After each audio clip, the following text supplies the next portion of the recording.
Well, boys, we are back. We got 3 loads shooting from Pennsylvania down to Naples, Florida. We're gonna be picking all 3 of them up today. And here you go. Here is the setup. So we got a lot of the things taken care of over the weekend. We got our new brake controller in. We got the spare tires mounted. We got the third mounted underneath of the truck. So we'll definitely be doing some revisions on that, but for now, not a big deal. This will be our 3rd trip down to Florida with the setup after we have done all of the bearings. So on the 4th trip, we'll be going through, after our 4th trip is over, I'm gonna redo all the bearings again, check out, see how well they're doing. We are, probably run these for 1 more trip, and then we'll be replacing those. So we'll have 6 brand new tires. And like I told you guys, and I forget if it was a previous video or not, whatnot, I've been doubling up videos. So these 2 are gonna be up there, and then that wheel is gonna get thrown away, and then those 2 are gonna get brand new rubber on them and move back here. So that'll be awesome. We'll have 6 brand new tires, new bearings, new brakes, new everything, new equalizers. I have all this stuff on order. So new equalizers are on order, leaf springs are on order, stuff like that. So if we ever have an issue, we can just replace it as is, and we'll go from there. But without further ado, let's get back on the road and let's go make some damn money, because that's what we need to do today. We need to go make some money. So we grabbed 3 today, and we'll drop them on Thursday.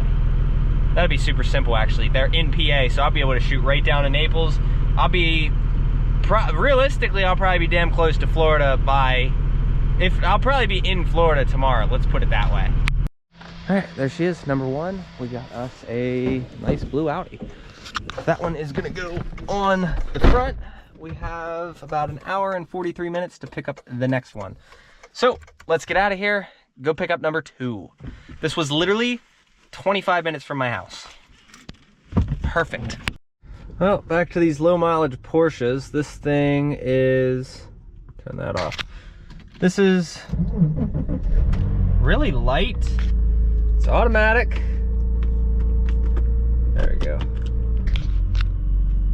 And yeah, so hopefully, oh man, and it's not got much fuel in it either. But I'll show you guys how this thing is once we get it out to the truck. So probably put a damn mile on it just getting it out there. So other than that, you guys can see just how little room is in here. So they told me I could pull in, but I just figure it makes it so much easier being able to get out. Everybody makes me unload them and load outside, so that's why this is the way we're gonna do it. But there's the truck sitting right out there. It's gonna be hard to pull out. Let's go, and then we'll make a U-turn up here. Thank you, school bus down there. No worries, pull her over here. I told this lady that her car was the lightest and that I was gonna put hers up front, and then this thing looks like this is gonna be a lot lighter of a car. But I'm still gonna keep hers up front because I told her that's what I was gonna do, and man, my word. So let's get this thing loaded up and go from there and get her shut off. I don't wanna let it run too long, but I think we should be good weight-wise. These things are always weird. Look at the window. When you open it, always, it's kind of neat. I wonder how they act with a dead battery, but oh well. All right, here she is. Far from perfect for the low miles it has. I did see a bunch of spider cracks and touch-up paint up front, but here she is, the typical black interior or black car with the tan interior looking thing. Got a little bit of whatever that is. I don't know if that's supposed to be there. I would assume not, but yeah, so it's short enough I don't even have to move the first car. I'm gonna put this one behind the axle, and then when we get there, they have an Acura RDX that's gonna go in the back. So let's go grab some straps, grab some gloves, and get this thing loaded. All right, so we got one wheel, one car over top of the front of the axle, and then one behind. I believe that the engine is in the back of these, but that's perfect. So a little bit of overhang, not a big deal. And then, like I said, once we go get the third one, everything's gonna get basically shoved forward. And this car will definitely not clear the winch, and I've been listening to your guys' concerns. The only reason, like, it would be nice to be able to do that. I see why he put this down here, but I just didn't like that, so it's not a big deal. We could gain a little bit of clearance, but we got to put taller vehicles up front. So again, not a big deal, but we'll get this thing strapped down. This thing is dinky, and we'll go from there. All right, that's gonna do it. Most of the weight in the back, this one heavy, weight in the front. And then I'm gonna check the airbag pressures. I'm gonna drop this side down because I think that side has more weight. And we'll go from there. Then we'll get out of here and start heading for the Acura RDX. All right, so hour and 7 minutes, boom, done, picked up 2. So there's $1,900 secured. We have another 900 going down. So we have managed to successfully get $2,800 going down. Now we need to figure out how to get at least $1,200 coming back up to break 4. No ifs, ands, or buts. I need to hit 4 grand. The goal is to do 4 grand a week with these loads. So I need to do that.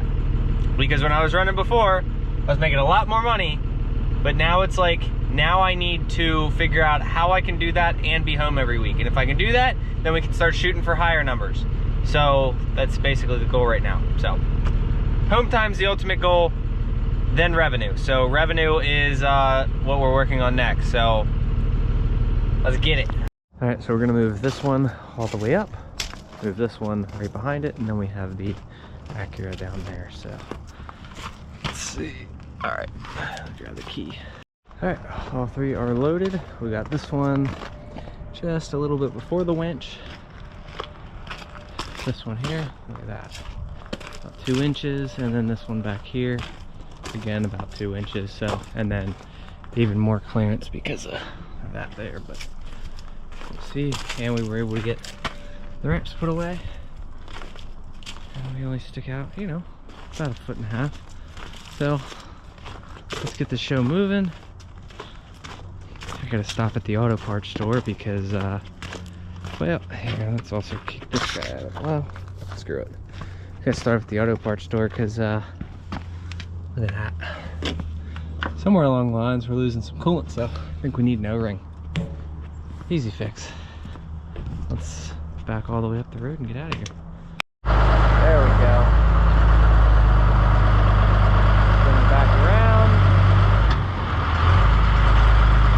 flexing them tires and them bearings, and we'll pull out. This development literally says no trucks or trailers, so oh well. All right, so it's cold and rainy, my favorite.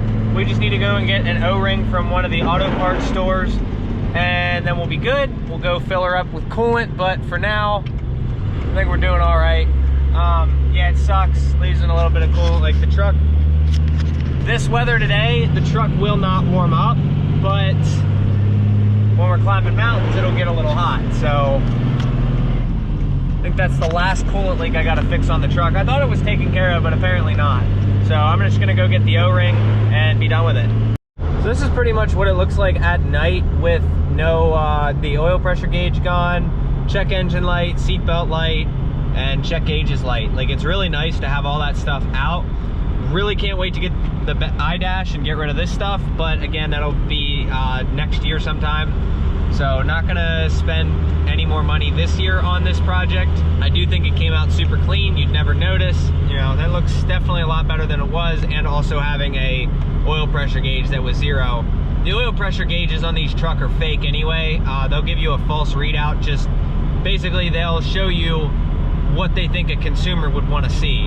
Whereas if you compare a factory gauge to an aftermarket gauge, it really comes nowhere near what the readings are actually supposed to be.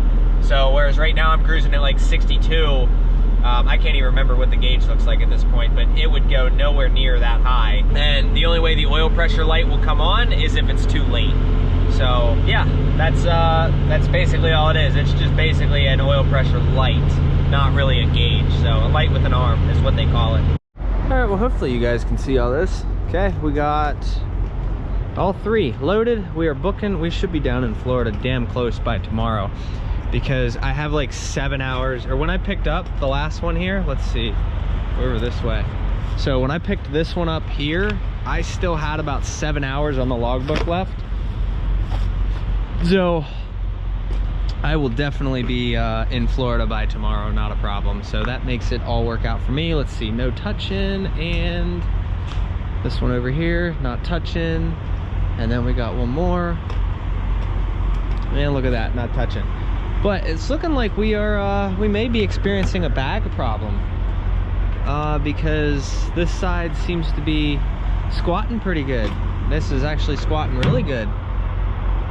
So I'm gonna have to look into that. Let me see, I was wondering why. Let's see if we have any pressure in the bag.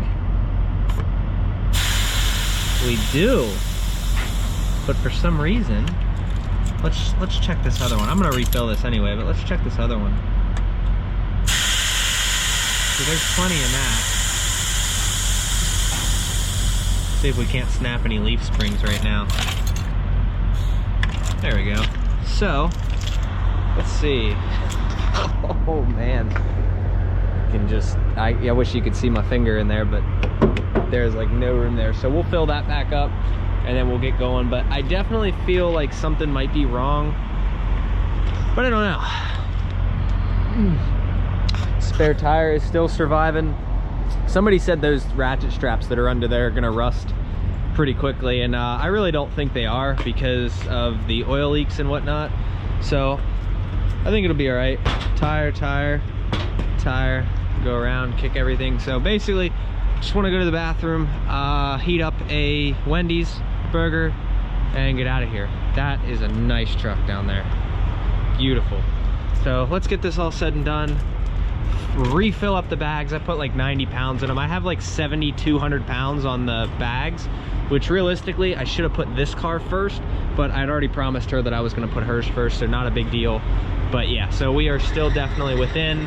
I wish this thing would sit this low normally, but whatever.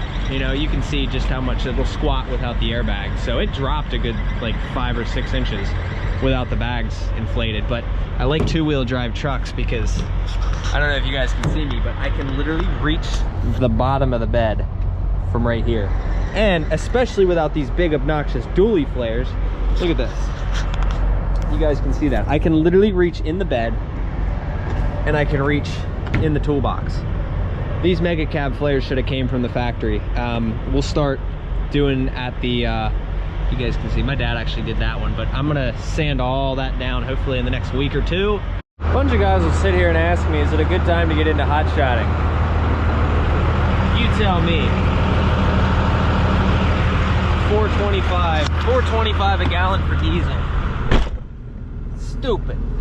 For anyone wondering, I was able to get over 1,257 miles out of that tank, and that was in the line between 1/4 and 1/2. So good shit. That's pretty good. So we're doing a lot better. Let's get on the road. We have a lot of drive time left. 5 hours, 43 minutes. So let's get the show on the road. All right, we are on the side of the road because there is nowhere to park. So I'm gonna do some editing now, and I'll get back with you guys tomorrow. But for now, I just need, let's see. Yeah, so let's do some editing. Delete some old videos. Go from there. But I hope you guys enjoyed. See you in the next one. Safe travels.